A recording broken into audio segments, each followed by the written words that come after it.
The Wrestling Mayhem Show. Since 2006, the pioneer in pro wrestling podcasting. This show is brought to you by IndieWrestling.us and IndieWrestling.network for your independent wrestling entertainment. Slice on Broadway, supporting Pittsburgh podcasting with the perfect pepperoni pizza. Just wait. Wait for the perfect time, then attack. Don't give up what you want, take it back. Wait for the perfect time, then attack. Do what you have to do, make it last. Wait for the perfect time, then attack. It is the Wrestling Mayhem Show. 1014 Tuesdays we've been talking professionalized wrestling. I'm Mike Sorg at Sorgstock in the Sorgstock Media Studios in Pittsburgh, Pennsylvania. When I'm not producing video events and stuff around the Pittsburgh area and abroad, we pulled the Patreon today for the show. Mad Mike is on familial assignment, and Riz is on assignment as well. So we have with us, let's see where my buttons are at. First of all, T-Pop is with us. TruePrinceofPro, how T-Pop's you doing? Here. Yes, I'm doing great. T-Pop. Before I even thought to invite you, I did watch AAA for this week. Oh, thank you. I'm up on the stuff. Let's go. It was a big show. I'm doing Verano good. de Escándalo. I'm so good at watching all my regular stuff except for Climax. That happens to the best of us. I'm like 5 behind. How do people do this? Japan's crazy. Also with us from the Pacific Northwest, where my favorite trees are, is Tina Keys. Hello. Hello. Welcome. Thank you for joining us from high above the world, apparently. Of course. As you do. Well, good news here. I think I have people that I can talk to AEW Pay-Per-View with. And I remember more of it because I wasn't up until 2 a.m. East Coast to watch it or anything like that. Yeah, this is the one where they bumped it up an hour. They bumped it up an hour, but it was still 5 hours. Yeah, it was still 5 hours. Like they didn't say they were going to shorten it, you know. They never shorten it. They didn't shorten it. They're just like, we're giving you an extra hour, so you're not getting, do we think you're going to do yes and on this one? No. They're like, I'm going to go crazy with this. You see what this card is. I feel like there was a curfew in Montreal or something. That's the only reason we did this, right? But either way, I gotta say, I joked afterwards. I was like, "Wow, the post match for the main event was almost as long as the match," because there was a lot going on there. Just about, and there was I want to say there was like 2 kind of like callbacks when it came to that post main event segment too. Mm-hmm. It was everything coming to a head, right? Basically, like Kevin Knight getting the main event was really cool, but you could tell it was kind of a placeover match. But I was here for it. It's like, let's see what the kid can do. Like we don't know what the kid can do, but still on that stage, I think it was really important. And it is a hometown-ish, Canada show for Kenny. I keep forgetting how many Canadians were on the show until they come out and like, oh, that's why we're doing this show. At this point, the result of the ladder match. I mean, come on now. Yeah. I'm just like, Speedball has to win this, right? I mean, right? He is from Montreal. Yes, exactly. So we gotta get all the pops in Jericho. And everything. So, I thought that was really cool, for that stuff. I thought it was, top, I thought it was pretty good, show all around. Not as good as Forbidden Door, but like, what are you going to do? You can't, again, I reiterate when you have a lot of A-level shows, the B+ looks like a big drop, right? So we still got a tremendous show, and I think bang for the buck for anything like that. Yeah, I mean, part of it just feels like they just like, oh, we kind of forgot we still have this pay-per-view. What's the crazy stuff we can throw in? Okay, this has some story. Let's throw it all in there. Sprinkle a little bit of title changes in there too. Yeah, yeah, some good change. The national championship went over to Andrade. By the way, did you guys notice? Wife of friend of the show, Facade, who's also a friend of the show, Tara Zepp, was part of the entourage when Andrade came out. Oh yeah, yeah. So I text Facade. I'm like, did I just see your wife on pay-per-view? And he just responded, "How you know?" How you know? It's so over. It's so Love over. It's so basically over. We were having so chanting much. it in the middle of the match. How you know? How you know? Andrade's gotta get a dude. That guy, please give that guy a championship in the next year, please. Like in the off month, something. Just like let's just please do it. He's there, man. He's beyond there at this point. I think he's in the best place he's been in his career. In ring attitude, everything. Like as far as I can tell. Like, let's just do it. Yeah, you could just tell he's having way more fun than ever. Oh my God, yes. Between that, like New Japan, it looks like he's having a good time. Like he's found this really, how as off book here for a moment. The best thing for both Charlotte and Andrade was probably their divorce, because both seem to be. You can tell they're enjoying more. They seem to be in a better place in their positions with the companies. Like it just transformed. I think both of their attitudes. It feels, at least in perception, at least from my vantage point. So yeah, definitely. So either way, a wrestling show. So let's talk a little bit about the end. Tremendous match between Kenny and Kevin, the K's. In the main event there for AEW's Redemption, we had and then we had to kind of come into the head of the whole Death Riders Ospreay relationship to Kenny kind of thing. We had a plastic bag. We had trying to break his neck. Ospreay's not buying into it. Ospreay pretty much comes through the light side of this thing. And I'm sure we're going to have repercussions with the Death Riders gumming things up over the next month, going into All In. But we had the plastic, like I said, the plastic bag came in, and the plastic bag, I believe, was a call to, I want to say, All Out. So Daniel Bryan, right? Yeah, Brian Danielson. Daniel Bryan Danielson. When Wheeler Yuta was in that position. Yes. And then Kenny, that 1 Winged Angel spot was a New Japan spot between him and AJ Styles. Okay. I did not expect Kenny to do the turn. Yeah, that's why I wasn't expecting that either. I kind of a little bit with the match. Like, you could tell with him and Kevin Knight that Kenny was getting a lot more aggressive than normal. Because like when he was gonna hit him with the V trigger, he's yelling in his face, "You'll never be better than me." Hit him, and then when he's like in a forearm exchange, he's like, "Fight back!" He just kept yelling at him. So there's definitely a different level of Kenny looking back, yeah, I can see that now. Yeah, no, you're right. You're right. In retrospect, it's all there.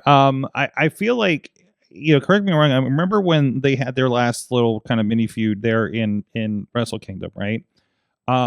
It felt like it was Will Ospreay was coming in the I'm the one that needs to prove myself kind of position, right?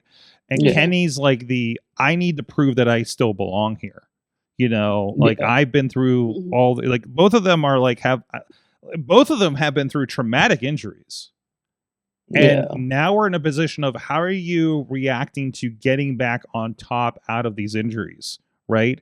And both of them can play both sides. Like, it could go either way, and it's kind of interesting to see Kenny going that way for this one. So, and the Bucks being kind of like half sold on it, maybe, out of this thing. But that's going to be interesting too, because after Redemption, all 3 major titles are pretty much a lock for All In.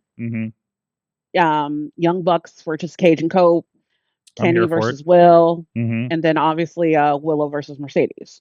Yeah, which is a callback to the initial New Japan Strong, all the way back to that, and of course they're going into their history in AEW over the TBS Championship, I believe.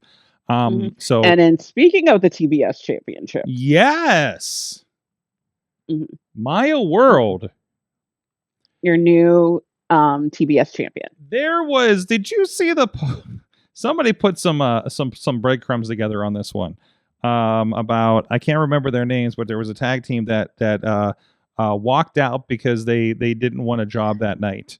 It was Nixon Newell and Miranda Alizé. You're right. And Maya World and Hyon, I believe. That is correct. Yes. Replaced them. Both of them have been pretty much mainstays in the company. And like, and look where Maya is, right? And Maya, I think, is pretty young in her career. I remember seeing her a couple of times at Exodus, and I remember her being pretty decent, but also like sometimes the matchups didn't do favors up there. Like a lot of girls were really good, but sometimes, you know, just doesn't work out. And like no indication that she would have gone to this level in the insane match she had last month. I know some people are calling, I was watching the Meltzer stuff and, you know, clips and they were saying like this is one of the worst matches on the card, but still like not terrible. Or but no, it was a pretty good match between her and Sheeta. Yeah. Yeah, absolutely. So I thought that was pretty decent. I mean, again, like not the Mercedes match with her was tremendous, you know, and especially concerning the issue she was having earlier on in the match of, you know, wardrobe malfunction situation that plagued her for the first few minutes of the match. But you know, stuff happens, you know what I mean? But you know, good for her. I think that's cool. I think that's like, it mixes it up, you know. I don't think anybody expected that going into this thing. You know, I definitely did not see her in a main event spot of All In out of all things, right?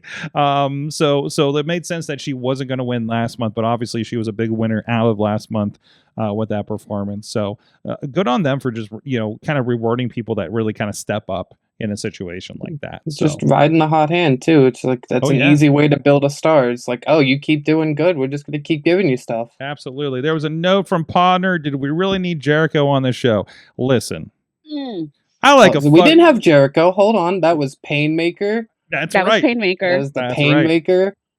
But we did not need that last Grizzly spot. Which one was that? Which the one? Drill. The drill. The drill's not a spot. No, we technically needed it because he went to do the Judas effect and with that elbow pad, completely didn't hit him with the elbow pad. I was so annoyed. He slides the elbow pad on and he's like, oh, I'm gonna hit him with this, and he goes to do it, and it's just right before the elbow pad is what makes contact. They're like, oh, he hit him with the thumbtack. I'm like, no, he didn't. I like it was. I've always hated the Judas effect. It bugs me so much. It's just not a good move. Is it his execution because it doesn't hit it half the time? It's all him. Like Andrade does the thing and he does it perfect. And Jericho does it. He just is awkward about it. He should really kind of roll back. It's like he's losing his kind of spin on it. It used to look good, didn't it? I feel like like the early AEW. I thought he hit it really well. I don't know. It's always been a weird move to me for him. Like. I get he can't really do the code breaker as often as getting up in age and not wanting to keep slamming your back down, but the Judas effect has never worked for me. I was messaging Casey Ward during this match since it was very hockey based, and we know there was the hockey puck covered tax. Casey had introduced a hockey puck with a gusset plate on it on Friday night. So Casey went through a lot on that match. There was a lot going on in that match. It was a really I've never seen a man with more thumbtacks in his head than when he got hit with that bat and just like a whole sheet just bam right on it. I've never seen so many so close together tacks embedded in a part of a body, let alone the human skull. Like KC had, so it was pretty tremendous and not the scariest match of the night. But that goes to Brandon and St. James and Jamie Jameson. I hope you guys are doing okay because that was some nasty stuff on Friday. 880 IndieWrestling.us .network and YouTube. We're talking about Envy Young's Big Ass Barbecue 5. It was a great show. So go check that out. It's free on both those platforms if you want to see what we're referring to. Beyond that, and I am pro a lot of things. Remind me why I'm a big fan of Jericho in this. I'm appreciative of a hardcore match like this. I think we got to see Ciampa, Psycho Killer, Ciampa for the first time in ages. And I think, obviously we're in that point of kind of establishing that character and how vicious he can be, so they can do some really cool stuff with him later, since he's not been this for a while. So like, I guess the black card is where we were for so many years, of course. And plus, he's really been diluted on the SmackDown roster, and we really do have to remind people like of what this guy is, to really do some good business with him. And I think this is a good run with it. And I think, Jericho's, between this and Ricochet, like I think it's been some good enhancement stuff for the quote unquote younger crowd. I know Ciampa just turned 40, I guess. But either way, this is also reintroducing Ciampa to the AEW audience, who probably did not catch his Ring of Honor stuff and only knew about his WWE stuff. Absolutely. So again, that re-education. I think this was the most controversial item from the AEW pay-per-view, because this is the only thing I've seen real kind of clap back on. But I think it was very on brand for Mick Foley segment. The Divine Dominion making Mick Foley bark on an interview segment during the pay-per-view. I don't know. That seems very Mick to me, honestly. So that was just so weird. Yes, it was. Sorry. Like, they told him to bow down, and he started going bow, bow, bow, bow, bark, bark, woof, woof. I was like, what? They said bow, and then he kept saying bow, and then he started barking, and then it kept going. I just wanted it to end. I was so uncomfortable. Yeah, there's that too. And then he sent it back. He said, I don't think this is going well for me. It's back to you. I was like, what? That's a pre-tape. They decided to run with that. I'm just saying, kind of thing. So... if that's the worst thing on the show, I think we're doing okay. So, anything else from this wildly crazy definitely one show? match I want to talk about. My favorite match of the night: Kyle Fletcher and Bandido. That match was fucking awesome. That match was awesome. Yeah. I feel like Bandido, like, I know he's the Ring of Honor World Champion, but he gets put in these big matches in AEW, and I want to say, Bandido is the best wrestler in the world that I feel like I know he's never going to win anything. Like, every time he gets in these big matches, I know he's not going to win, but God, he makes me believe every time. Absolutely. And then when he hit that 21-plex in the dragon suplex position, and they were like fighting out of it, and they used like the struggle of him fighting to flip into the hold to do it. Oh, that was the best one he's ever done. He has had, between this and the main events that he's been in Ring of Honor, have been tremendous. Hey, we're gonna put him against this luchador dude that like Hechicero, like something like that, and that was like one of the best matches of the year, especially on Ring of Honor, right? Such good stuff. Can I get him and like Lee just to go at it for a little bit? Like, give me a main event on Ring of Honor or something, right? He's so good. He's right. I think he's rising up. I could see him in the world title picture in the next couple of years, like for real, not just like we're gonna throw him in there, kind of thing, like we've kind of had. Like, literally, the second I feel like he loses that Ring of Honor title, it's just gonna be like, oh, we're giving him an AEW title. He's getting this big push now. I kind of feel like that's how I feel about Athena too. Although Athena. And who knows, between, personal schedule or something like that, maybe she's good with where she's at. I mean, she just beat Roman Reigns' streak, apparently, with the championship. She did. Yeah, she is the longest modern world champion right now. Tremendous. Close to four. I actually, by the start of this, for somewhere between 1,400 days or something like that. You got her doing that. You got 2 years of Lee as champion. Bandito feels like he's had the belt forever. Like maybe a year at this point, right? I do appreciate that Ring of Honor is keeping with the long champions like this, like crazy. Like I think more so than even in the best era of of Ring of Honor that they did this. It's feeling like a different product over there, to a point. And it doesn't necessarily feel stale when it comes to AEW or even the Ring of Honor champions themselves. No. I'm like, not to mention, you mentioned Lee being pure champion for 2 years. They just introduced the pure women's title with Deonna Purrazzo. Red Velvet's their TV champion. It's thoroughly diversified.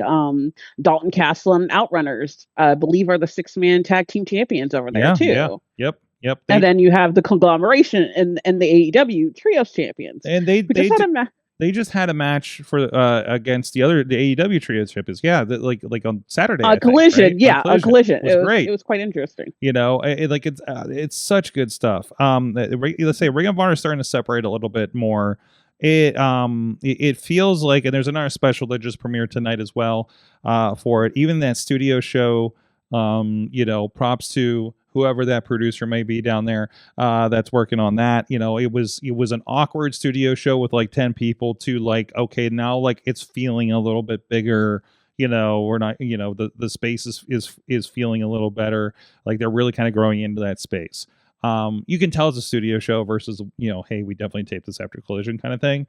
But you know, it's kind of getting its own identity, and there's a lot of character development. The intertwining with the main product is happening a little bit more. There was something that's set up, I think, Thursday that went into Collision, right? Not to mention Leo Rush, which is just tremendous. Who is currently the TV champion for Ring of Honor. Absolutely, with that black belt motif going on. Really cool stuff there. Anthony, the other interesting thing, only one match on the pre-show this time. We did have the Rougeau brothers.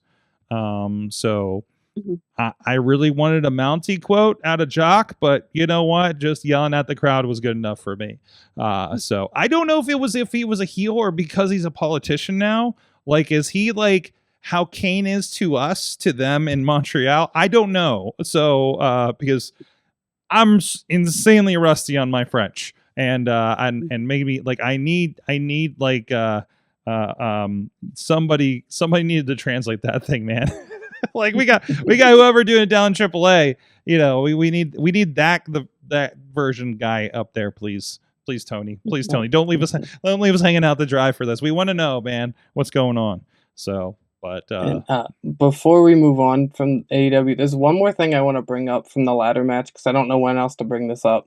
At one point, Nick Wayne did a Phoenix Splash off a ladder through a table, and Nigel McGuinness said that was homage to his daddy Christian. And I want to know when the heck Christian ever hit a Phoenix Splash like that off a ladder through a table.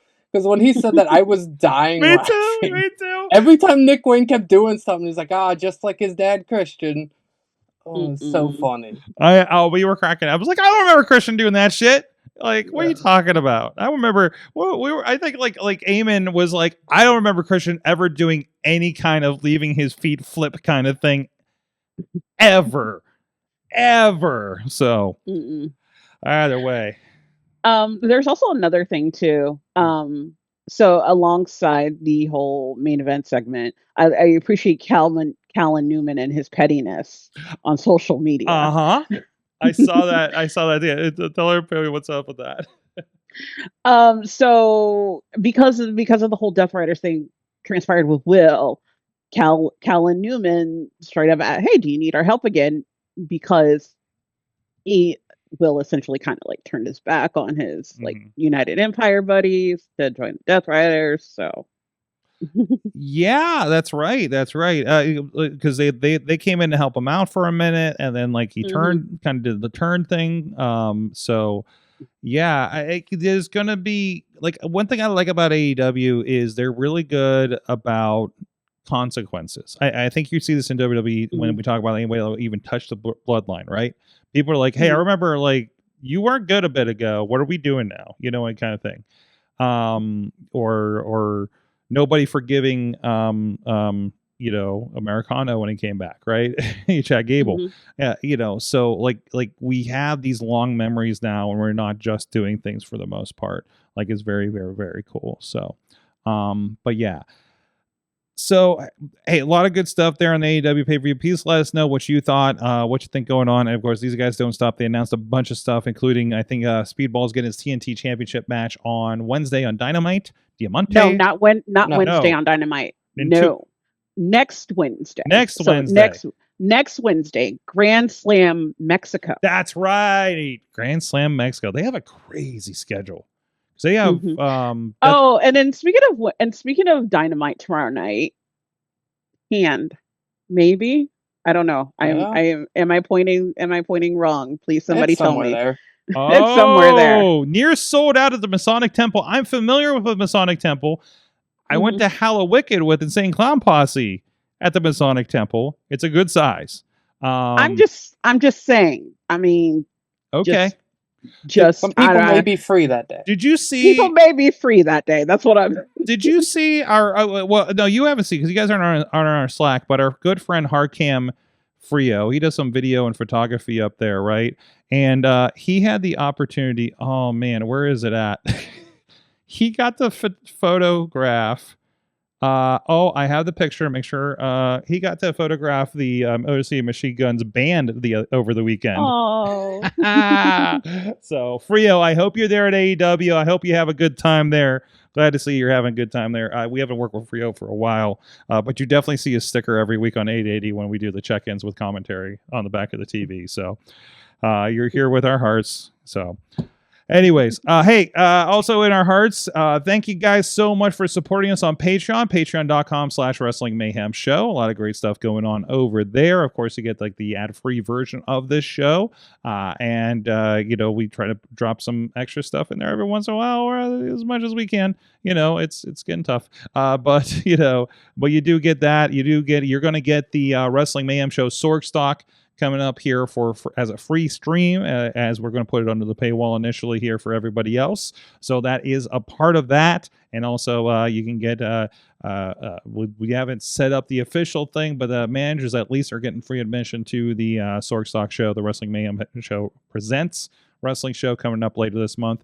We've already managers who can actually make it. Managers who can make it. You're at least getting the stream. I gotta think of something like how they had like the names on the mat or something. It's not my ring or canvas, so I can't do anything like that. And hang it from the rafters, like all the 880 banners that they have up now of all the champions. So very nice. Are those freaking nice? Tina, have you seen these things in the footage? I think I saw the one with Calvin Paul. Picture. Because they have a list of all the champions, all the 880 wrestling. Like it makes me champions. so happy because I'm more of an FCW than an NXT fan. Like before that, and FCW used to do a thing whenever the world champion, whatever, if he held it long enough, they would make a banner for him.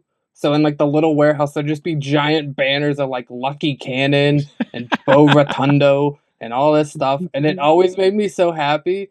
And then when I saw those banners, I was like, oh my God, they're perfect. They're great. Some good stuff there. I don't know who might have put those up there. I don't know if they want us to disclose, but I felt a little bad after Marco lost the title. Me too. And then I'm like, when do we get a new one? Does Marco get to take the banner home at least when he lost the title? So are we going to have a ceremony on Thursday for this? I'd like to imagine everyone has their own banner, and just whenever someone wins a title, they just put it up. There's a whole stack in the back of everybody that's on the roster. Is this like the thing last week where we presume everybody's in the back that's in the roulette thing, and and like the next person and that whole mini show idea we had with Danny Moe last week? I T-Pop, it's adorable. You think we have that kind of money to have just a stack of these things? It'd be so great. You know what? Keep that mindset. Pan over and the banner's rising up. Yeah, I know. There needs to be a ceremony on Thursday Night Fights, right? For ba ba ba ba, the new champion Elijah, kind of thing. Maybe without the song. No, just with the song too. Anyways, I need to mention who's on Patreon. Of course, you find folks here on the show that I'm going to mention in the list here in just a moment. But where is? Oh no, I'm in the other Patreon. Hold on, what show is this? I lost my browser spot since we went to that picture. Anyways, thank you to everybody that does support the show at the fan of the show level. Bo diggity. Woo. Oh, see, your zooms are good. Maybe you just gotta get a new headset for Mad Mike. Team Hammer Fist has been doing some great graphics with Sorgstock for us. Bubba Brewer at the Poppy Club level is Dave Profod Bonner, who wants to remind you that you can use code Dave26 at gcxc.com/eventspa for discounts on registration at races. Rats in a trench coat, Tony Kincaid, and T-Pop. I'm here. You're here. And of course, at the Pizza Club level is the Riz. I can visit him now. We have a bridge again. Did you see that? Oh. Tina, have you seen what happened with our bridge over here? No, I haven't. They built a bridge beside the bridge we were already using coming out of Squirrel Hill Tunnel. Okay. That's the one I have to take to go to Kennywood sometimes. For context, I don't know how that helps anybody, but it's not here. So they built the bridge. They blew up the bridge that everybody was using. That's really, really old and was going to fall over anyways. And then they slid the bridge into place. They just picked it up and moved it somewhere else. I don't think that's the science of it, but it slid it into place. It slid it into place, and now it's open a week ahead of schedule. Wow, that doesn't happen, especially in this town. Especially in this town. I don't know how you work it in Seattle, but not here. But a lot. It's a lot of work. I mean, do you recall like how long it took them to connect the bridge over to where I'm at? Yeah, for this light rail. Exactly. Don't get me started on light rail in this town.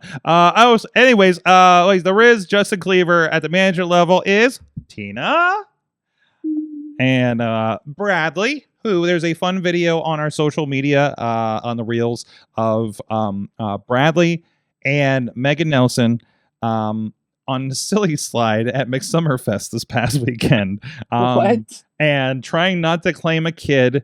And it was very competitive, as you would imagine, with Bradley. So go check that out. I think a lot of you guys are actually. And then I went and did slow-mo videos of Kennywood because I just had a couple hours to spare. Anyway, so this weekend, did you know there's a Slam of Summers this weekend, guys? There is a Slam of Summers. Slam of Summers that you can actually go to Minneapolis at a decent price for. Really? Yeah. Man. I believe there's 2 promo codes that are out. The one where Justin Jefferson, their wide receiver of the Minnesota Vikings, he's promoted. Okay. And then as well, if you're a founding Club WWE member, there's also you get 30% off of tickets. Ooh, okay. Well, so how are the flights out there? How are the flights out there right now? No, I couldn't even imagine having the energy to do that right now. So, I believe as is closed, probably on. It's still weird to me. It's still strange to me. The only exposure I have to ESPN is like the treadmill at the Planet Fitness, and to see the coming up, the entire SummerSlam card, was like on the ticker or something like that. I'm just like, this is so crazy to me. They did release what matches you're going to see on each night in its entirety. 6 matches are slated for each night. The first night, of course, they said last night on Raw, headlined, main evented by Punk and Cody. That means Hell in a Cell will not be a main event officially. I kind of wondered about that. Liv and Io for the Women's World Championship. Gunther and Aldous, which I think is going to be the match I want to see this weekend. And then a bunch of 6-person matches. Can I point out something looking at these graphics? How come like everyone's like super close? They're looking at each other, but Finn Balor is like slightly tilted so you could see more of his face.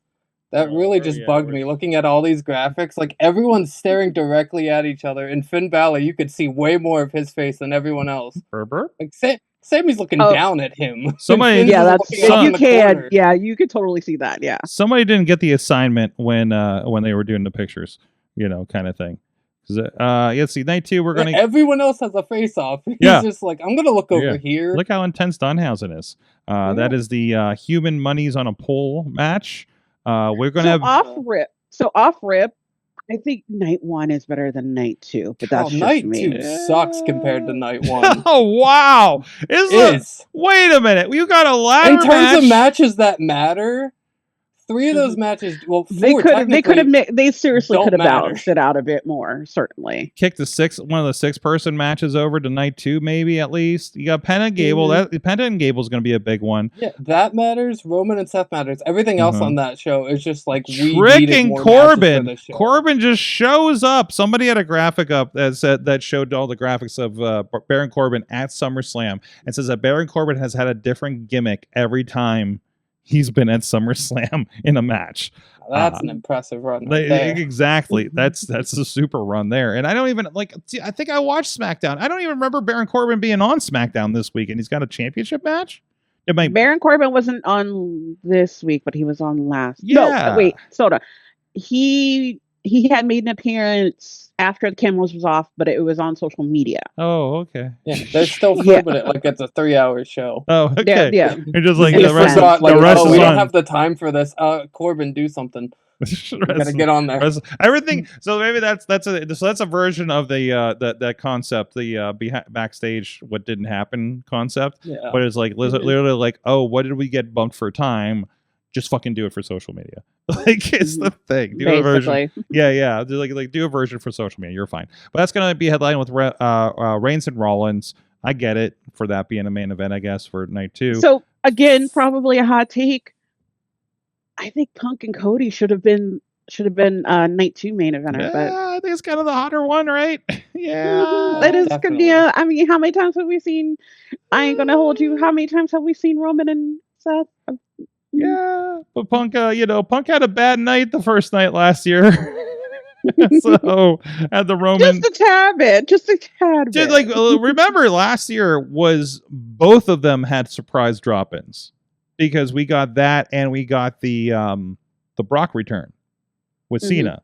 So like they were both kind of truncated with not truncated, but they were both bookended with surprise show ups like that. Seth was the better one, obviously. Like that reveal was amazing. So, that you can also see on Unreal.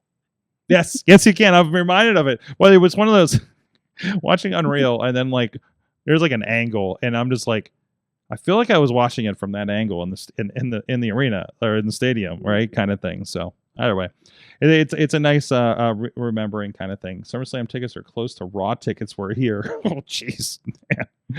Well, like from what I saw, at least I'll say for certain, for the 30% off, you can get floor seats for like $149. Wow, that's a far cry from what I was been paying the last few years. Right, the year but also as that was with the 30% off with Club WWE. Yeah, but also as well too with that one that they've been advertising on TV with Justin Jefferson. I saw floor seats. I don't know if it's the same way now, but it was like when they first released that promo code, it was like $76 because those $25 ones they were advertising went quick. But I saw that you can get floor for like $76. Man, I don't think I've even been to a major wrestling show this year. Like I was like WWE was here for the holiday tour, Christmas week. I don't think AEW's been back this year, to my recollection. And I could be wrong about that, but yeah, no, I think they usually come in the fall. So it's like I realized like I haven't been to anything. I haven't even been to like any. I don't think I've attended a show, guys, like this year that I haven't been working on. What? I don't like this. I don't like this at all. No wonder I'm itchy. Anyways, how are those plane tickets to Minnesota?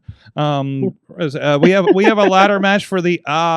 Man, didn't you guys love when Tony Khan had all those interim belts when people got injured? Well, you're going to ladder match for the interim championship, interim women's. Oh,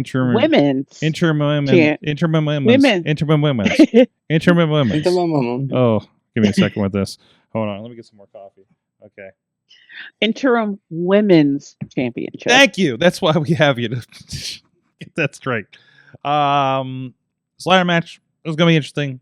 Chelsea Green will once again try to conquer her fear of heights, and therefore. And I believe there's also one more slot to fill. Yes. And I'm not sure if this is going to be filled on. I believe this Friday, right? Mm-hmm. I wouldn't mind it being a surprise. I don't know who they bring in at this point. Yeah, it's Julia and Lash Legend. I think are the qualifying match on Friday. I would take either one of those, and sleeper winners are Chelsea or Julia for me. So let's go. Although I don't think they'll do Julia because I don't think they've been really. And doing her any favors. You've got a certain Brit attacking people too in backstage. There's that too. I say Finn and Sammy, which is the number one contenders for the WWE Championship, so that would go on to take on Punk and Cody, presumably at the Clash in somewhere in Europe or something that might be coming up next. I don't know. I presume. The next one would be, I think. Well, there's a Saturday night's main event on Labor Day weekend. And then after that, I think will be Money in the Bank in New Orleans. Okay. In October. Yeah, it's on October now. Yeah. Oof, okay. Say Danhausen, Trick Corbin, Penta, and Gable. That's going to be the sentimental match of the night, obviously. And I want to say I really love the little video promos that they did for Penta and Gable on Raw. Like, I feel like that really was a good way to hype up the match and like show what their characters are going into the match with. For sure. Really make it seem like Gable's quest is important, because like it hasn't been the best on Raw of like match wise, because he just kind of just got in the gauntlet, won the gauntlet. Okay, you have the match now. Like, they were kind of a little separated for me, so I really liked how they demonstrated it with that. Half jokingly, I want to say they just needed to balance out the hometown nod. That was it. Well, it's how it feels, but absolutely. I mean, there's Brock. I mean, you have Brock, but you got to balance it out a little bit more with Chad Gable. So this speaking of SummerSlam, and somebody. Oh, sorry. I just recollected. Was that the weirdest Danhausen segment we've had yet? Oh, what was that? Insane. I thought I was losing my mind. It kept going, and then the dancers came out. I'm watching and then the Netflix. dude jumped the rail. I don't know what. Did they have strobes or something? Because my Netflix fell apart when I watched it today. Like, I couldn't even tell. I actually literally couldn't tell what was going on because it turned into straight pixels. You know, we got to this point where I think they're trying too hard. You know, like, I want to point out, like, I love Joe Hendry. I love Danhausen. Yes, that was the worst thing ever, because they just kept was singing. The worst thing ever for them, and it just kept going. And then the dancers came out, and I'm like, why are the LA Clipper dancers here? And then Ryan Garcia jumps the rail, and then he turns heel. I don't know who this guy is, let alone him joining the Judgment Day. Oh gosh, it starts with a fucking Z. He's in a big fight. That's he's a that much boxer. He's in that Zuffa boxing, right? So, yeah, why does he hate Joe Hendry? I mean, it just came out of nowhere. Yeah, I'm just like, why is this fan in the ring? Wait, he's got a guitar. What are we doing right now? Cross branding gone wrong. Yeah. We'll see what's going on here. Speaking of something that may also have gone wrong, what's going on with this truck right now? This is the SummerSlam Very Nice Very Evil Freeze tour. I could not decipher what was happening, but this is an ice cream truck. Real, like, the picture looks AI as shit to me, dude. This is a mock-up. Is this real? Like, they haven't made this yet. I don't understand how that works with the top part. Yeah, like, that feels like that's blocking way too much of the window. Yeah, that's an actual real thing. Jeez. And of course, like, there was ice cream at, like, AEW had an ice cream truck at San Diego Comic-Con. So I don't know. So if there's no, like, Danhausen, like, old ice cream bar kind of thing, is CM Punk going to get his wish too, and the ice cream bar comes back kind of thing?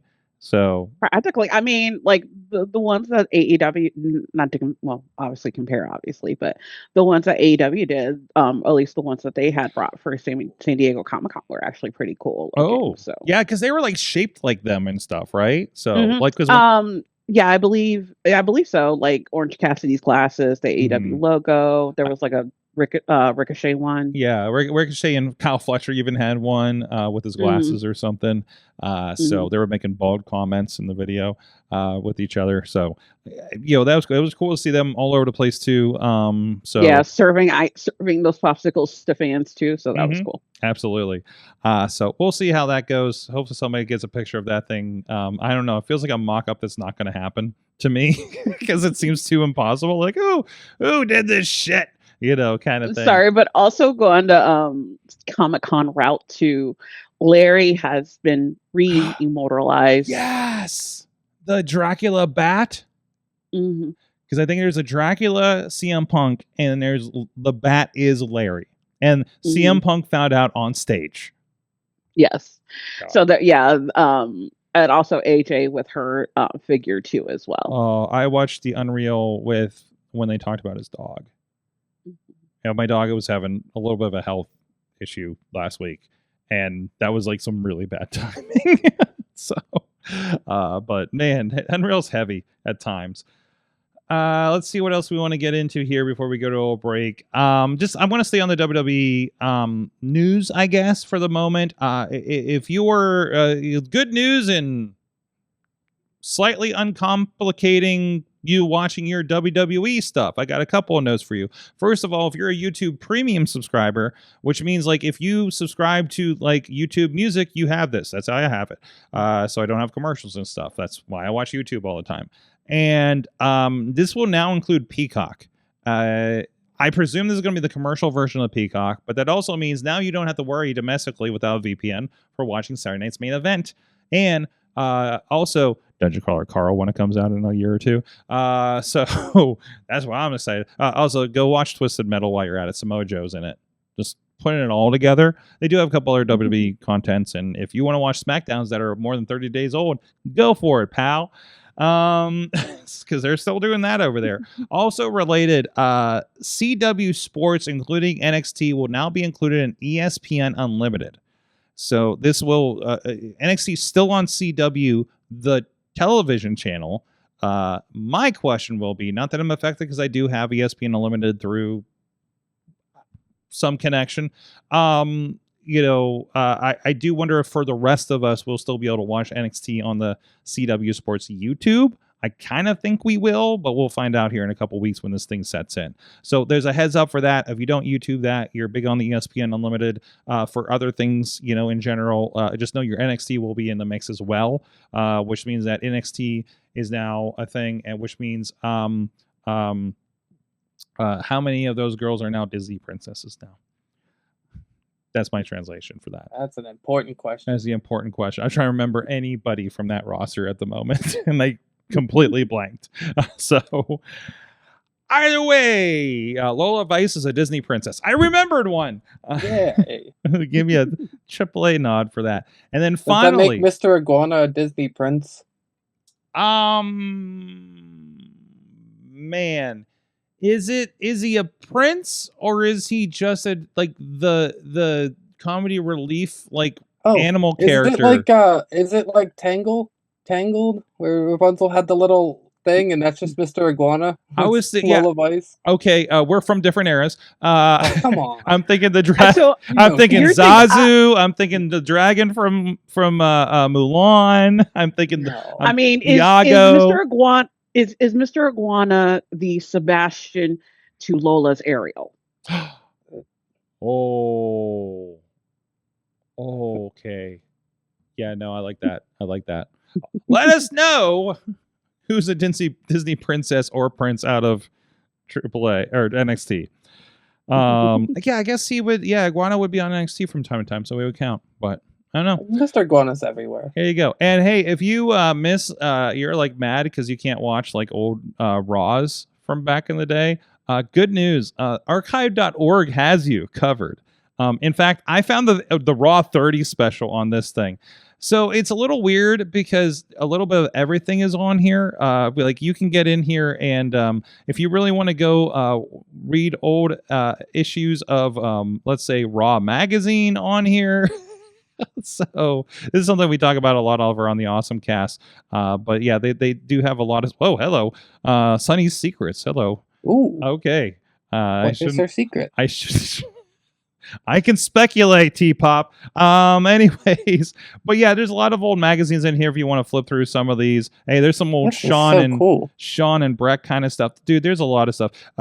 Side note, there's video games on here that play in the browser. What is that, an ad? Or is this for what Hunter Hearst Helmsley gave up for the wisdom of Mr. Perfect? And it's some lady named Heidi Roth. What is this article? I bet Vince Russo wrote it. What is this magazine? What is happening right now? Okay, moving on. Apparently, it was the Raw magazine. Apparently I ended up in the I don't know what. Okay, it was Raw magazine. That's hey guys. This is what happens when we let Vince Russo's ideas go unfiltered. Hey guys, now was it Vince Russo or was it Vic Venom? Oh, Vic Venom, that guy. I tell you about that guy. My boneheaded moment with Vince Russo when my friend texted me knowing I was going to have to hang out with him for the day and said, ask him about Vic Venom. And I was like, dude, what's the deal with Vic Venom? My buddy's texting me. He's just like, he told me. I'm just like, oh, I feel like a fucking idiot. So, then he called me bro, and everything was okay. Anyways, I got out of the sexy part. Now we're talking about WrestleMania 9. Anyways. That's just as sexy. Yo, it is Jim Ross and Atoka in this picture. So, yeah. I mean, and it doesn't end. So if you want to see what the 90s was like, go for this. But no, there are episodes of Raw on here, video game like covers and soundtracks. There's a soundtrack, the Raw game from Xbox on here, things like that. So it's kind of amazing. Old episodes of the Wrestling Mayhem show were on here, actually. I stopped uploading after a while just because of bandwidth, but I really should like back that up, but with them. Archive.org is run by the Library of Congress. So if it's up there, that means it's in permanent preservation, which is the goal of the Library of Congress Archive.org project. So that means that these episodes of Raw or your podcast or whatever you might want to upload to it is kind of a thing. Is permanently historically preserved in this case. So it's kind of really cool to go in there and find like old footage. I bet you could find some old wrestling that people have uploaded to on here. So think YouTube, but it's run by a not shitty part of the government. Yeah. And if we want to go on the media route as well to the announcement about Sirius. Yes. Oh, let's take a break because there were some developments because one Bradley got into it with Justin LaBar on Facebook today about that. Okay. All right. So let's talk about that a little bit. I'll bring up comments. There's some things from firsthand. And actually, I need to go see if he responded to my comment from it. What is WWE Radio? What's going on with it? We're going to poke at it, at least from what we know. I'm not a subscriber. Mm-hmm. Kind of situation, but from comments that I've been seeing, and at least one thing from one of the hosts on that network. So, in the meantime, it is announcement time. We know we have Wrestling Mayhem Show presents Sorgstock coming up on August 28th. Tickets are available. Information's on WrestlingMayhemShow.com. Just look for the Sorgstock posts, and we got linked from every one of those, and we're going to give all your updates on it, including this one's going to go up here when we get an opportunity to. But we're going to have a return match. This is the last one. The last one, guys. I swear, it's the last one, probably, for this year. But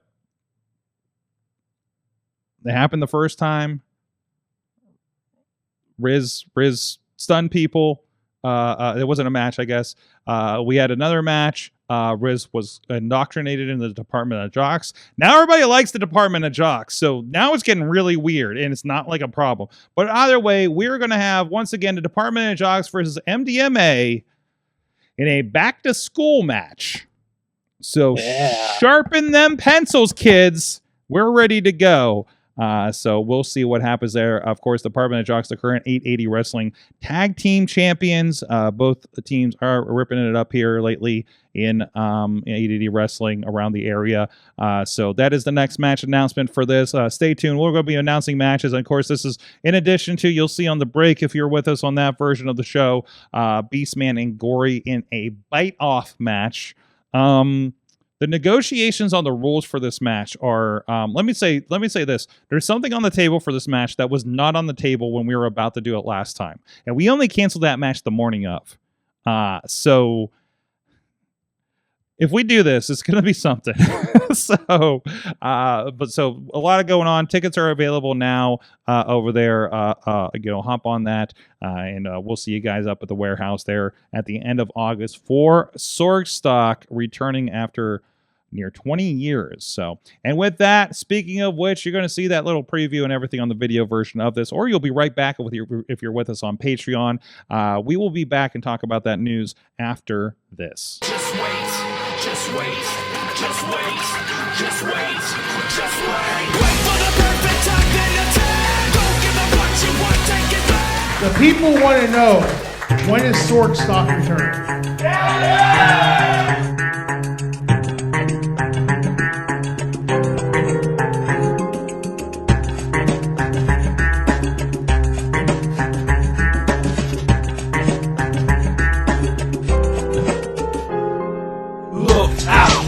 dog is this blue. What the fuck you gonna do? We are the Crack Crew.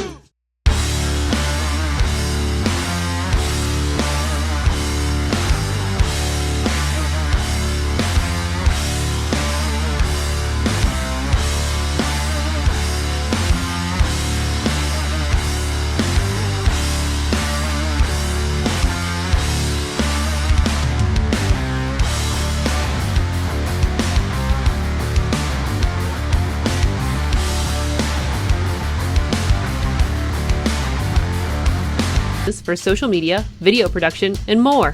Find out more at sidekickmediaservices.com.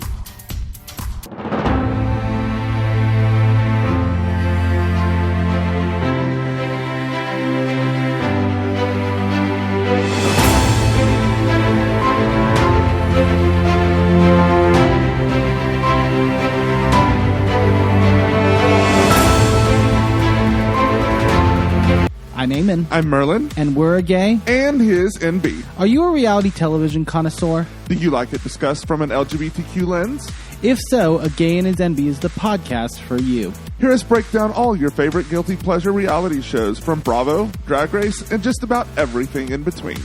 Listen to A Gay and His NB on Apple Podcasts, Spotify, or wherever you listen to podcasts.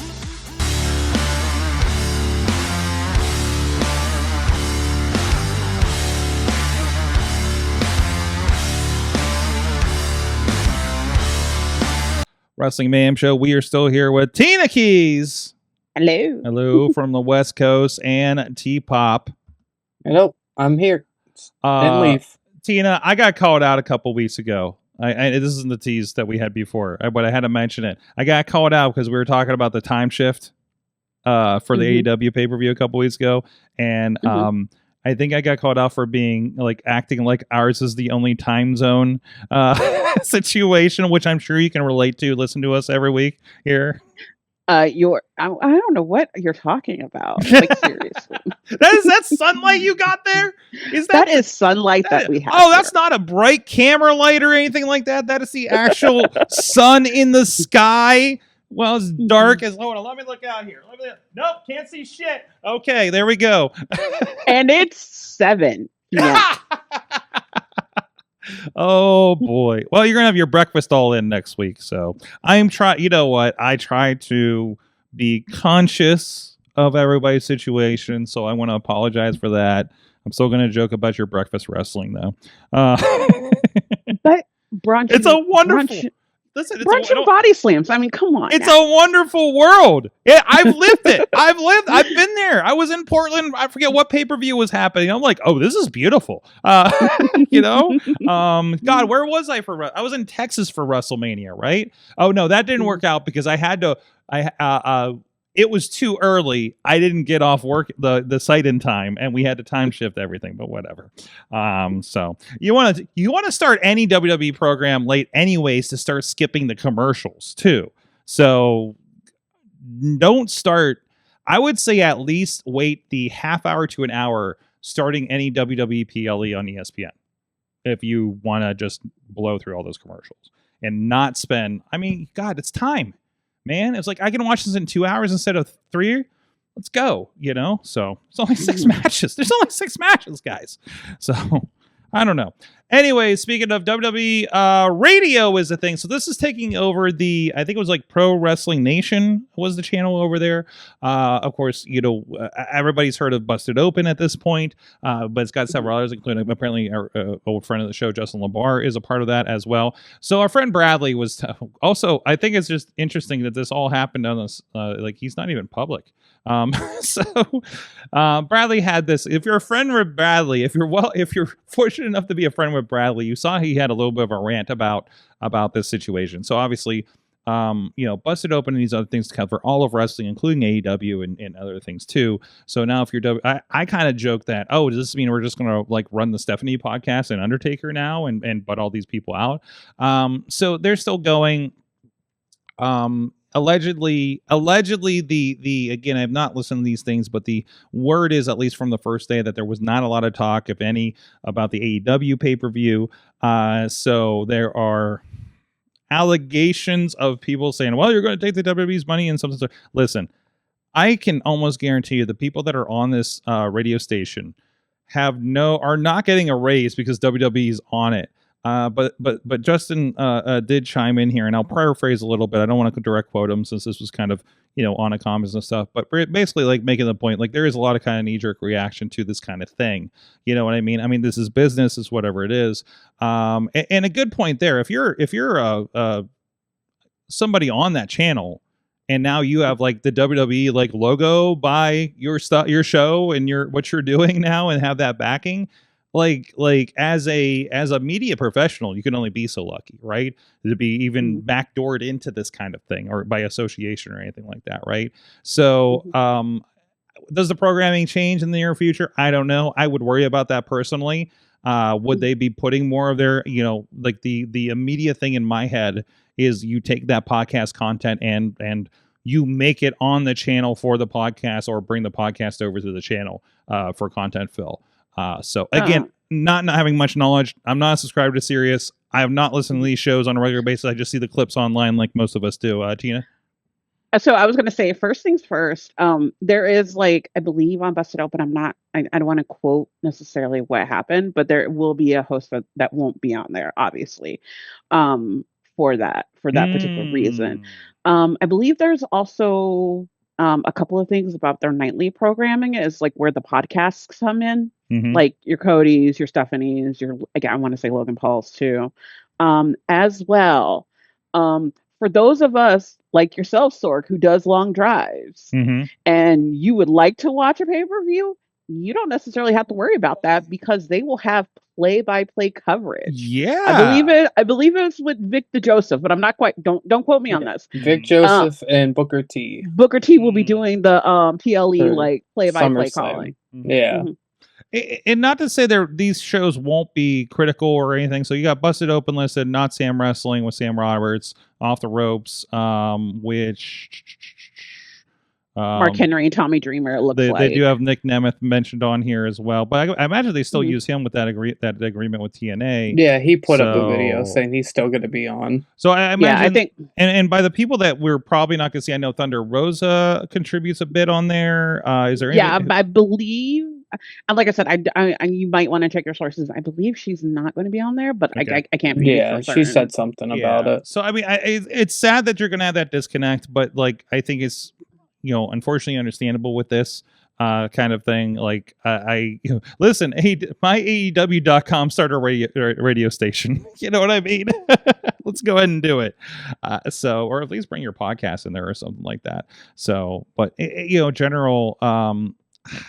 I mean, it's serious, and he also makes a good point in this discussion about there isn't a pro wrestling channel. I'm sorry, there isn't a pro football channel. There isn't a baseball channel. There's MLB Network. There's NFL Network are already established things on Sirius. So WWE having their own like quote unquote network and kind of absorbing, and WWE isn't like, I don't think, purchasing these properties.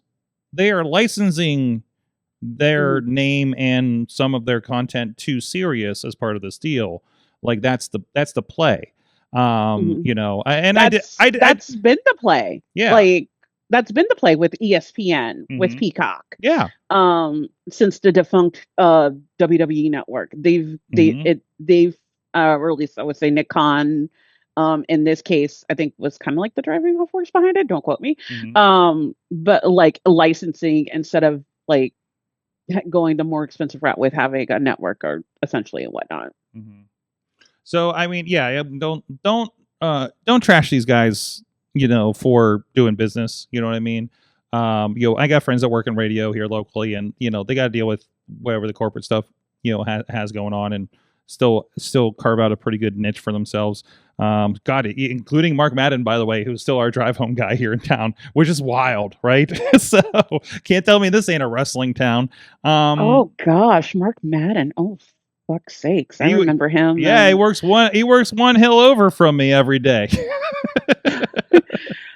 2000s WCW. He's on. Our friend Matt Light is doing a big comedy festival up at. I don't know if you've seen the Taco Manias with Enjoy with the big at the brewery, the Icy Light Brewery. He's doing a thing there. They are going to have wrestling there. And Mark Madden is going to be there for the day too, because he would always do commentary back in the day, and I think he still does it with that one company. So it'll be interesting. So I'm excited. I'm excited. It's presuming I don't get booked. I'm hoping to go support our friend Matt Light. If you are not a chaotic being like me, please go get tickets. Go look up Matt Light on the Facebook and his Iron City Comedy Festival. So I'm going to give him that plug for that, help him out, because once again, I am a chaotic being and will not be buying a ticket until day of, because I bought tickets on a Thursday for the Carrie Ellis Princess Bride thing to take my wife, and I think I got booked in Detroit like the next day. So because this is my life, and anything I want to do something nice for myself, somebody else needs something, and I need money. So there you go. Let me see if there's anything else I can pull from this conversation, because God, Bradley and Justin just talk forever. I couldn't imagine that. So, but once again, it's just, the usual thing. So, good time to remind people there are plenty of independent podcasts that will talk with whoever. So putting that out there, WrestlingMayhemShow.com. But and I can't even think who else to plug. So somebody had made an interesting comment to me that there are no other Pittsburgh pro wrestling podcasts. Now, I would not count. I mean, just LeBar's doing radio, of course, but I thought there were others, and I'm told there are not anymore. So I don't know what happened there. Looks like I'm gonna have to start my own podcast. There you go. Welcome to T-Popcast.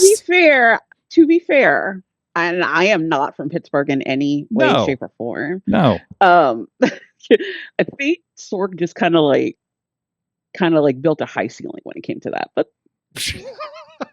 well, nobody's gonna outlast me, for one thing, because I'm an insane person and still here when I wanted to die 20 minutes before the show. So and other things that I do on a weekly basis that everybody tells me I could probably stop for my mental health. But anyways, this is the positive thing. I don't got anything else. Do I have anything else? Let me check my links here. Oh, other positive news. Of course, everybody knows there's been an ALS ice bucket challenge for Rebel, who got struck with ALS, which is a terrible, terrible disease. And they are going to do a show is it Athens, Georgia? I think Georgia, I believe, on September 9th. Excellent. So, and I believe that proceeds are going to be going to a cause for ALS. So that is correct. Alongside the shirt that they already have on Shop AEW or AEW Shop, whichever it is, I can never remember. And then as well as the bracelets too. Excellent. Some good stuff there. I mean, she was a big part of things, especially with Britt and stuff. I would hope Britt comes back for support as well, by the way. Mm-hmm. I know she did the ice bucket challenge. I saw Adam Cole was doing it. A lot of people are doing it out there for Rebels. So it sucks something like this has to happen to remind you how cool that community is with things like that. Mm-hmm. I think AEW handles situations like this the best, because we've seen this, between people that have passed or people that got hurt or anything like that over the last several years with them. So it's pretty cool. Rebel Heart, AEW Dynamite, September 9th.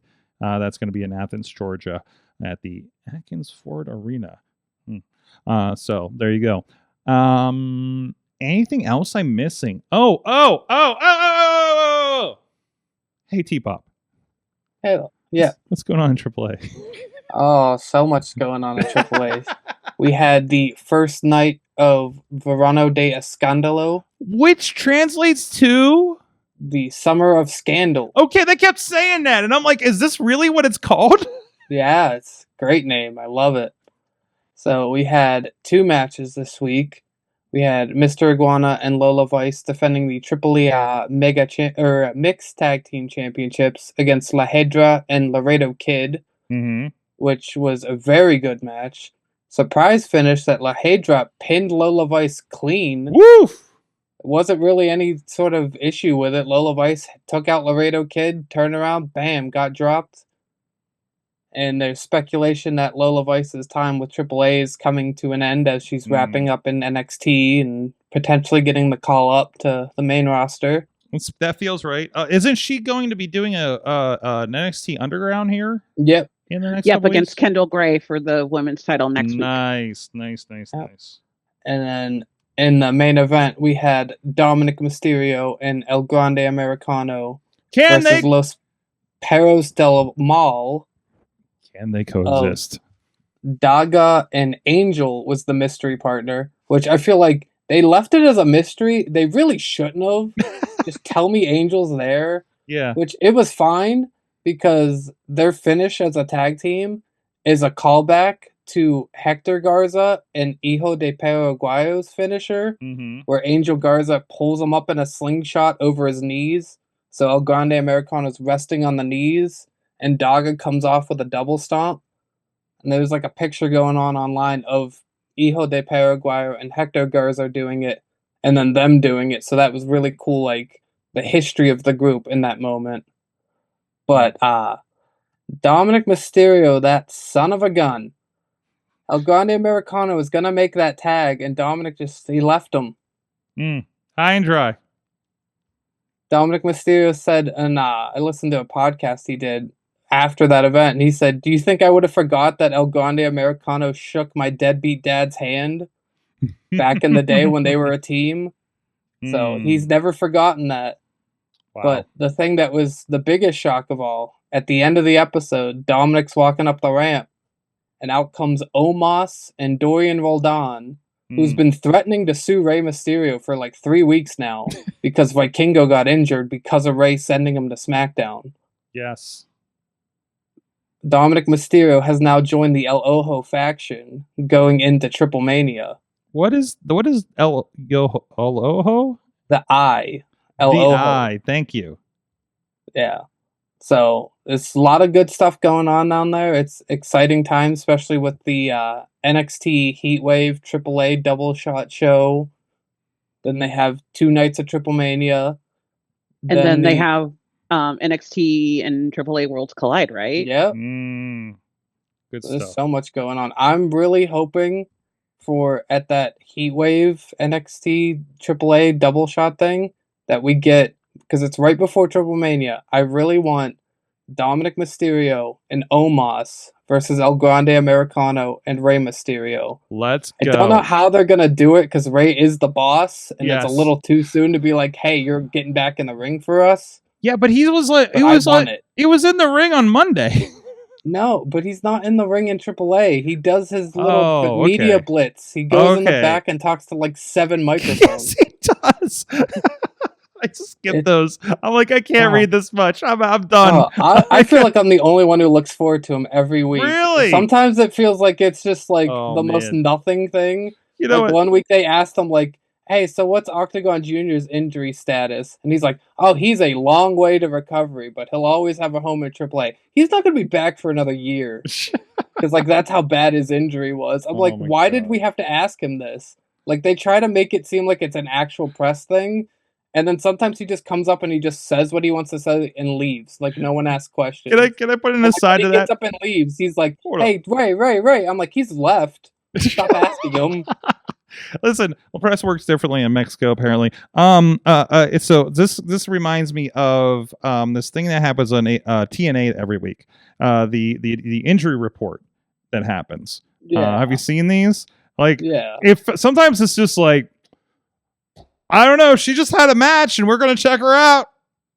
We'll see what happens, kind of thing. So at least they dress it up because Matthew Ringwald comes up and just does these like flamboyant, like I'm going to remind you how awesome Nick Nemeth is, regardless, in the middle of the injury report. And they actually like keep going back and forth now. So at least like it's not just like this weird thing that's punched in there that's just like, yeah, we're going to check on that guy. We think he might have, I don't know, pulled a bicep or something that last match, you know. We're just like, dude, he just had a match. Like, what are we doing?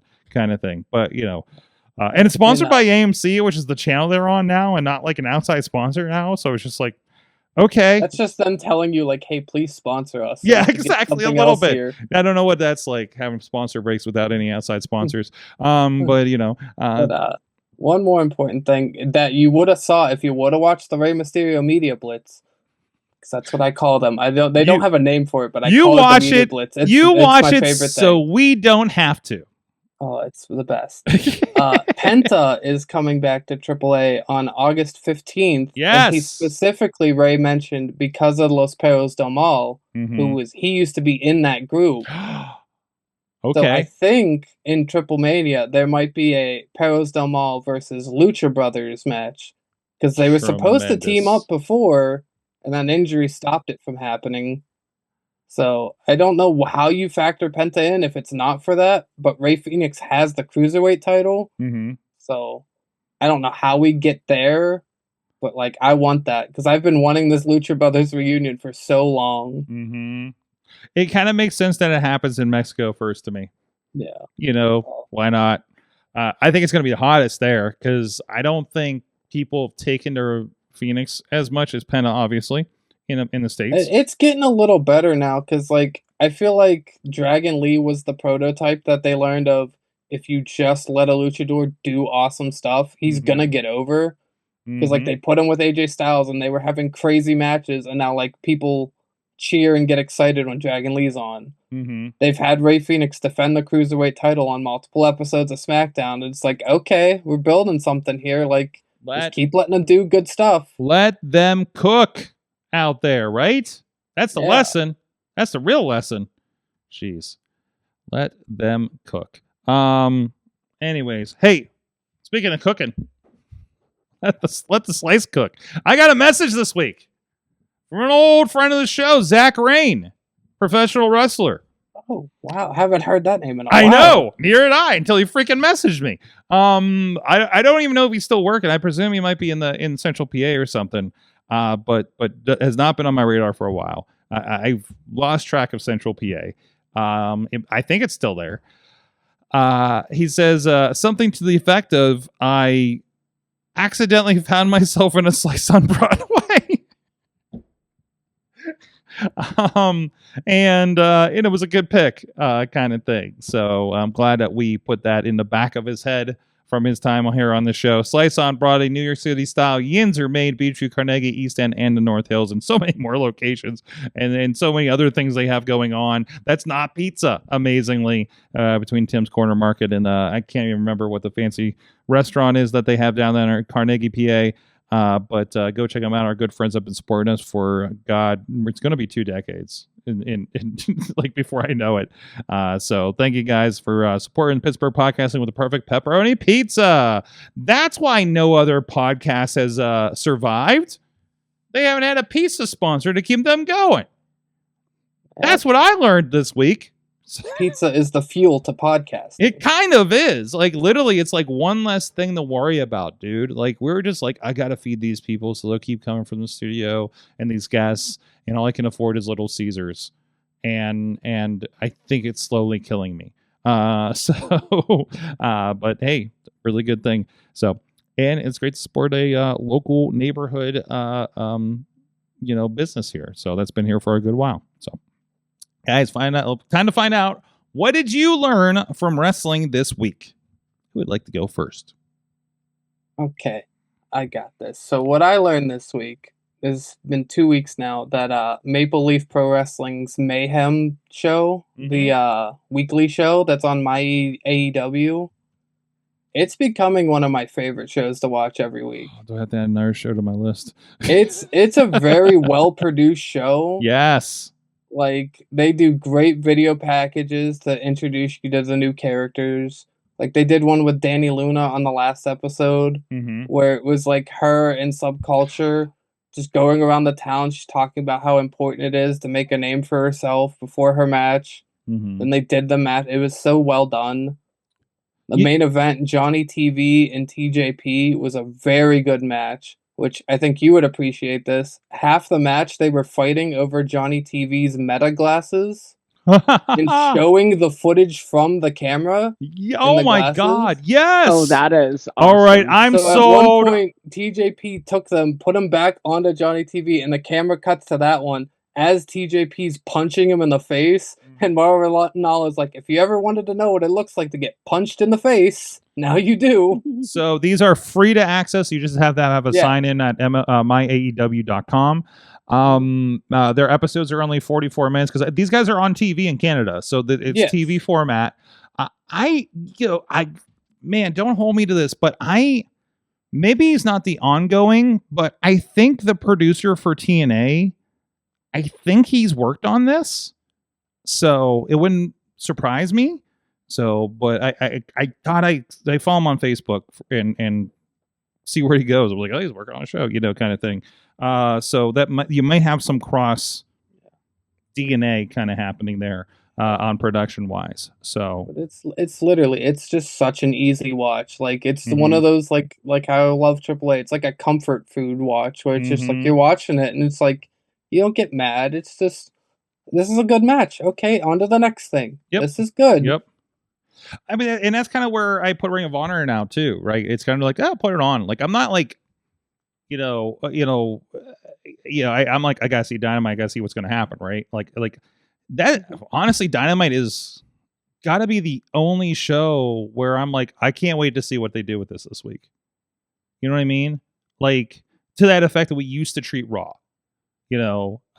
Especially like Raw was pretty rough last night.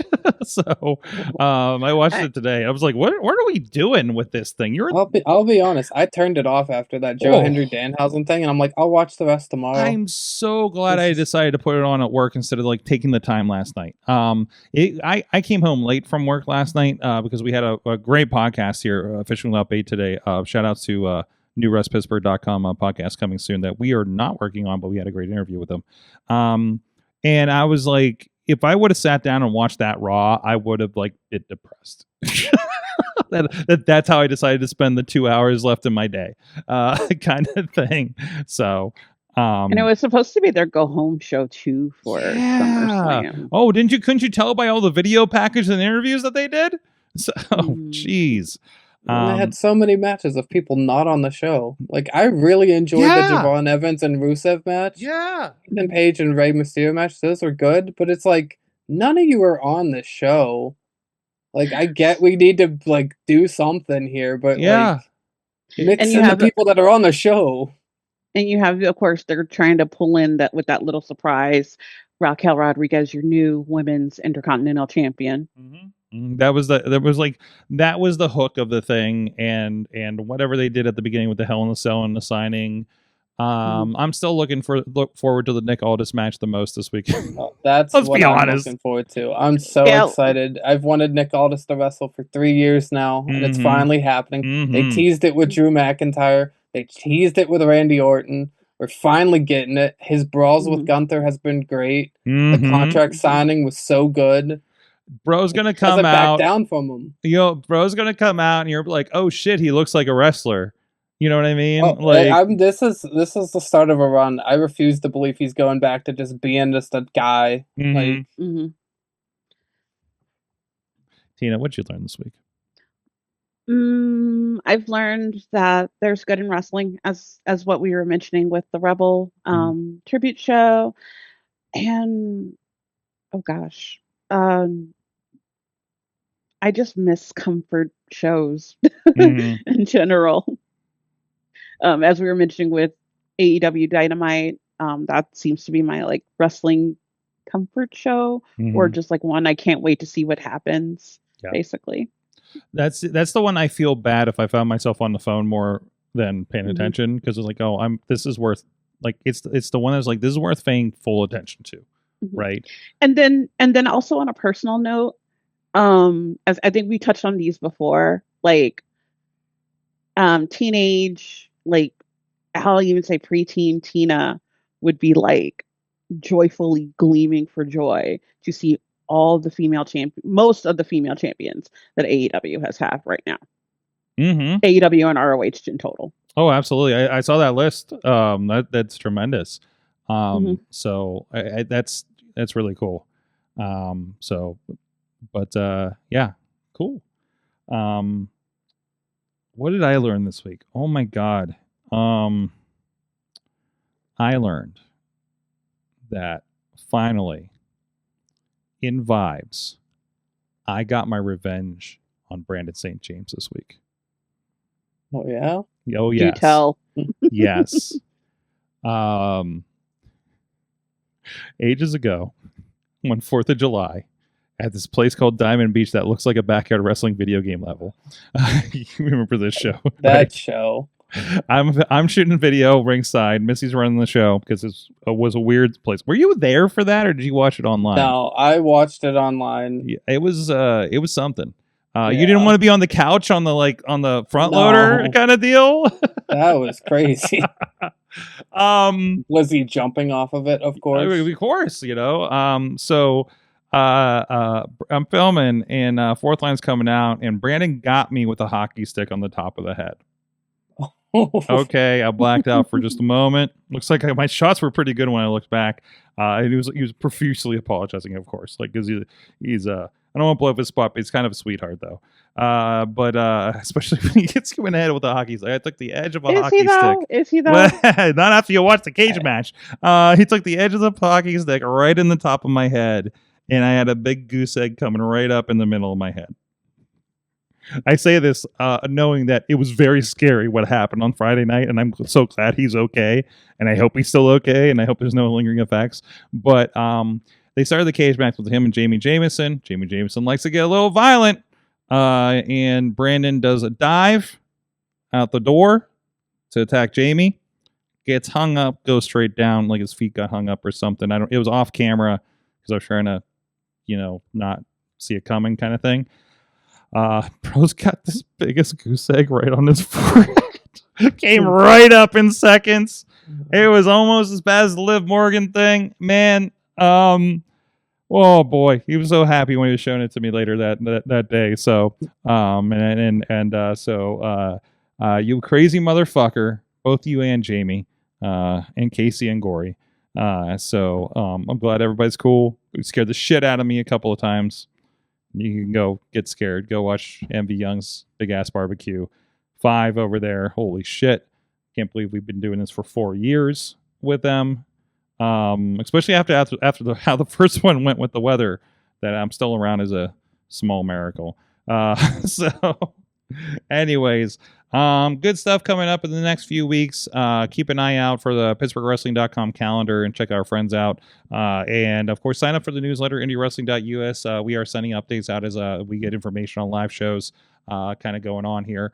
Always movement, it's indie wrestling, but you can look forward. I know Prospect Pro Wrestling's here in a couple weeks. Looks like there's going to be that 880 hybrid show is getting announcements. There might be some movements on that, so keep an eye on any changes to details on that show. And of course, we continue to announce our roster and matches for the Sorgstock at the end of August. And of course, join us every Thursday night for 880 Wrestling. T-Pop, you got content. I do stuff. If anyone wants to check it out, youtube.com/TruePrinceofPro. Weekly AAA reviews. Sometimes I do highlight videos for wrestlers, whatever I feel like doing. Mm-hmm. Tina, you got anything you want to plug for yourself or others around you? Not particularly. All I want to say is just support indie wrestling no matter where you are. Mm-hmm. AEW is coming up in Detroit. Yes. WWE for SummerSlam. All In's coming up in London here at the end of next month. So support main channel, mainstream wrestling, support indies. That's all. Absolutely. Side note from that, because I just remember, because thinking about your neck of the woods, they did announce Taco Mania. Enjoy Wrestling's Taco Mania is going to be in the Southside Works this Sunday. So if you're in the area, please come down to that. They do film it and put it on their Patreon as well. They did announce one match, MV Young versus Shaft, who I think you're familiar with. Oh, wow. Tina. Yeah. Quite familiar with Shaft around. I want to find out if he still lives in that school bus. Because I heard all about it on the ride back from one of those shows one of the first times I was out there. I think it was the first time I was out there. That was the week. That long ago? Yeah, the Halloween weekend where I flew in from New York City. That was 3 years ago. It was like 3 years ago. So it was the Suzuki, Minoru Suzuki. Suzuki night. Yeah. And speaking of Suzuki, sorry, now that you reminded me. Sure. Produce. Again, I think this one is ran by Rocky Romero, Volume 3. Can't recall what the date is, but I know it's coming up soon. Minoru Suzuki versus Hechicero.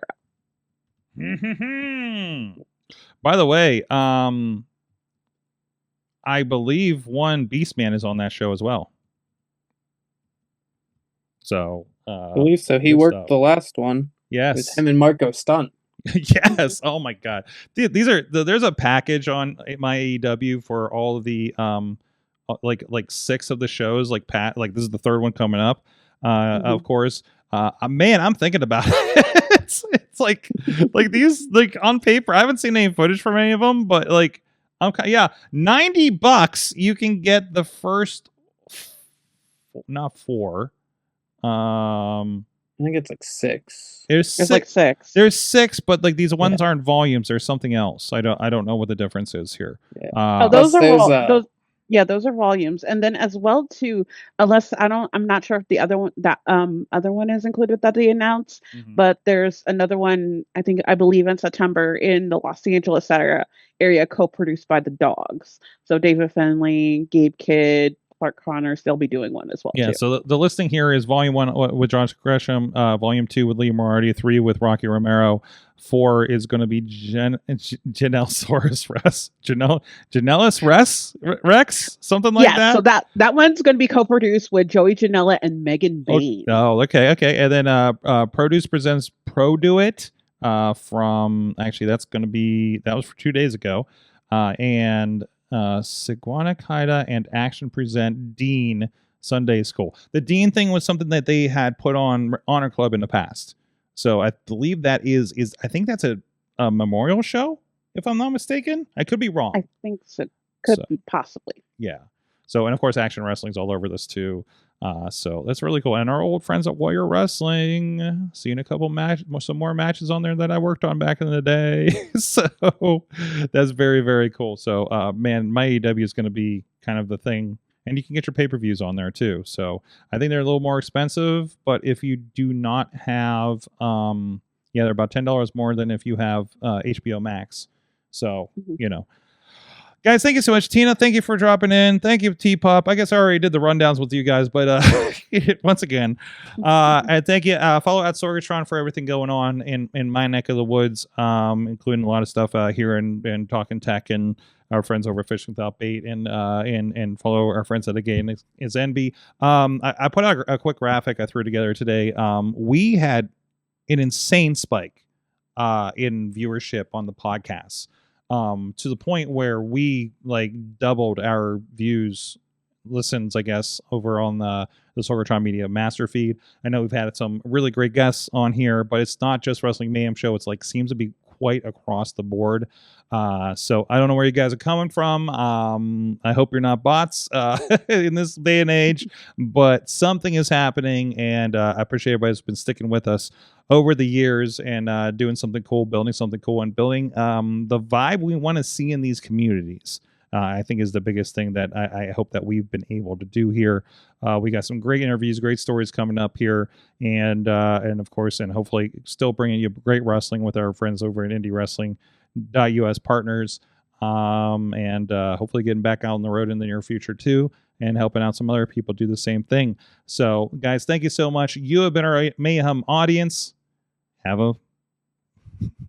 almost said the awesome guys. Guys, we'll see you next week. Mayhem out. Watch more wrestling. Just wait. Wait for the perfect time, then attack. Don't give up what you want, take it back. Wait for the perfect time, then attack. Do what you This show is a member of the Sorgatron Media Podcast Network. Find out more at sorgatronmedia.com.